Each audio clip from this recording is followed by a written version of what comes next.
tutorial for Rinea foil paper. I am Jess Kaiser and I will be showing you how to emboss on your beautiful Rinea foil paper. So this is a technique that you got to be kind of careful with, but it could also end up with results that are pretty cool even if you mess up. So really it's a no mess technique. What you're going to need for this is, of course, your Rinea foil paper. I prefer to use the glossy, but you can use the Starstruck too. I'm using our brand new color called Merlot, and it's hard to see the actual color, but it's just this beautiful wine color. I really, really love it. Then you're going to need, I use an embossing buddy or something just to take away the anti-static bag. And then, of course, embossing powders. I've got a couple of different ones here because I wasn't sure what I'm going to like the best on the foil paper. Also, I use coffee filters, and you'll see why in a minute. Versamark ink, and of course, an adorable stamp set. We're using this one today. I love this one, not today Corona, so we're going to be playing with that one today. So this video is just going to show you the technique, and I will share a project that I'm going to make with these after the fact. So let's get started. First of all, you're going to take your piece of Merlot here, and we're going to take our anti-static bag, and you're just going to rub it all over the surface. So what this does is it helps to prevent that little fly away embossing powder from getting on your project. Oh, I forgot to mention, you're also going to need a heat tool. All right, so you're going to take your stamp and you're going to ink it up onto your Versamark.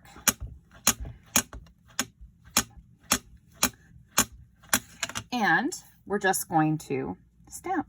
So now you don't want to, it's going to be slick. So you're going to want to try to make sure it doesn't smear, and you're going to pop it straight up. And I don't know if you can see there, you can see a little bit of that Versamark there. And let's just start with basic white. This is Ranger, and we're just going to sprinkle that on. Cover everything that you essentially stamp. This is where your handy dandy coffee filter is going to come in handy.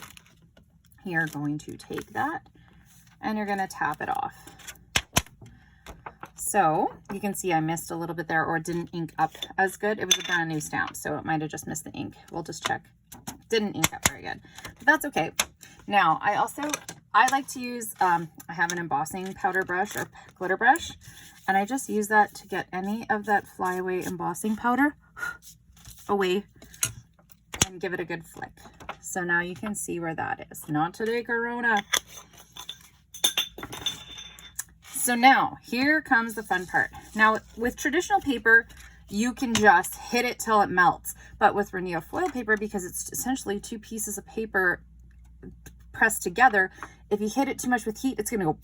So I'll show you what it does just on this little scrap of Merlot, so that you can see what happens when you hit too much heat with it.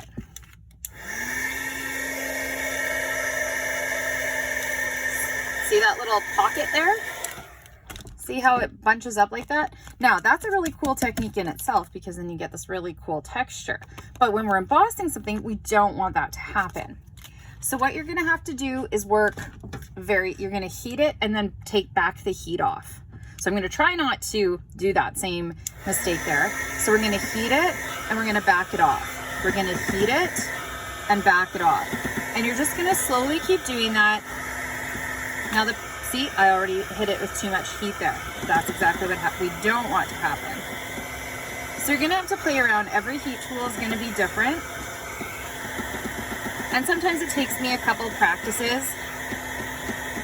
But then you'll start to see that embossing powder will turn glossy.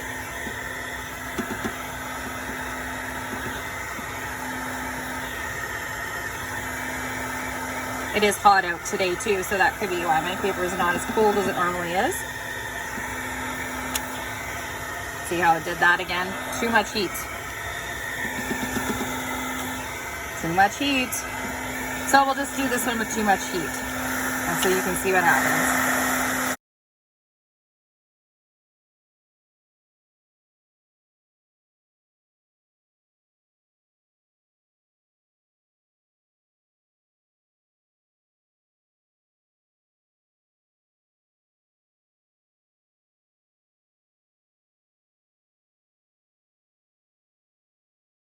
Okay, so there's one I just did, keeping our social distance. You can see where I got a little bit too much heat there.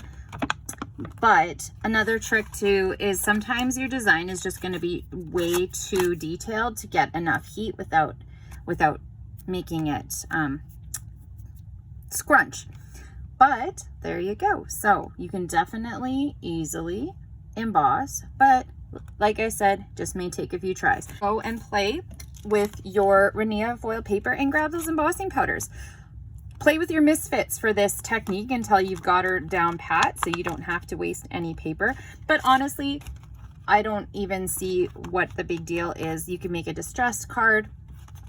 So don't shy away from even these little mess ups, because you know, as an art, there is no such thing as a mess up.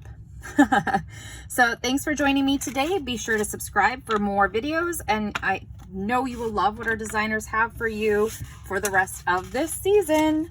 Have a great day, everybody.